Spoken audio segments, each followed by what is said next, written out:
ছুটু ও লম্বুর বনভ্রমণের রহস্যময় অভিযান। একদিন সকালে ছুটু ও লম্বু, দুই বন্ধু, ঠিক করল যে তারা কাছের জঙ্গলে ঘুরতে যাবে। ছোট একটু দুষ্টু আর কৌতূহলী, আর লম্বু বরং শান্ত ও ভেবেচিন্তে কাজ করে। তারা দুজনেই অ্যাডভেঞ্চার খুব ভালোবাসে। তারা বনভ্রমণে বেরিয়ে পড়ল, সাথে ব্যাগে বিস্কুট, পানির বোতল আর একটা ম্যাপ নিল। ঘন জঙ্গলে ঢোকার পর তারা দেখল এক মনোরম জায়গা, পাখির ডাক, ঝিরঝিরে জল আর হালকা রোদ মিলে এক স্বপ্নের মতো পরিবেশ। হঠাৎই একটা কাঁপা কাঁপা ডাক শুনতে পেল তারা। কে কে আছো ওখানে? ডাকল ছোটু। একটা ছোট্ট পাখি উড়ে এসে তাদের সামনে এসে বলল, আমার নাম টুনি, আমার ডানা ভেঙে গেছে, আমি উড়তে পারি না। ছোটু আর লম্বু খুব দুঃখ পেল। তারা টুটিকে আলতো করে তুলে নিল ও ব্যান্ডেজ লাগিয়ে দিল। তারপর তারা আবার হাঁটতে শুরু করল, কিন্তু এবার জঙ্গলের ভেতর থেকে গর্জন শোনালো, গরর। একটা হাতির ছোট ছানা জঙ্গলে ছোট খাদে আটকে পড়েছে। তার মা কোথাও নেই, সে কাঁদছে।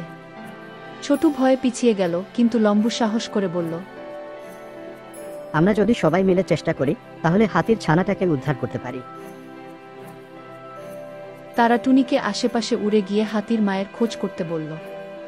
টুনি 1 ঘন্টার মধ্যে খবর নিয়ে এলো যে ছানার মা বনরক্ষীদের ক্যাম্পের পাশে দাঁড়িয়ে খুঁজছে। ছোটু ও লম্বু মিলে খাদ থেকে ছানাটাকে মুক্ত করল।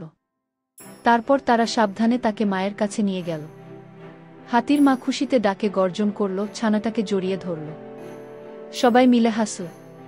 টুনিও এখন অনেকটা ভালো, তার ডানা ঠিক হচ্ছে। হাতির মা তাদের বলল, তোমরা আমাদের প্রকৃত বন্ধু, এই জঙ্গল তোমাদের জন্য সবসময় খোলা।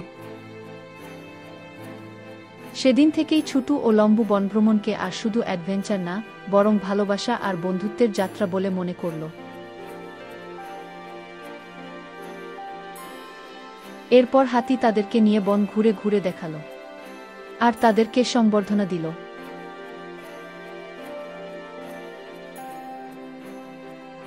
ছোটু, লম্বু, টুনি ও হাতি তাদেরকে একসাথে বনে এপাশ থেকে অন্য পাশে ঘুরে ঘুরে দেখালো। ছুটু ও লম্বু মনের সুখে বন ঘুরে দেখতে লাগল। টুনি মনের সুখে গান গাইতে লাগল, আর হাতি আনন্দে মাতল।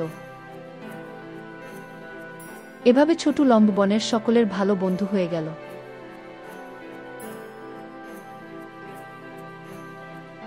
তারা সুন্দরভাবে তাদের অ্যাডভেঞ্চার ভ্রমণ শেষ করল। বনের সকলে তাদেরকে আবার বনে ঘুরতে আসতে বলল। সবাই ছোটু ও লম্বুকে বিদায় জানালো। শিক্ষা: সকলের উপকার করলে শত্রু নয়, বন্ধু হওয়া যায়। তাই কখনো কারো অপকার আশা করা ঠিক না।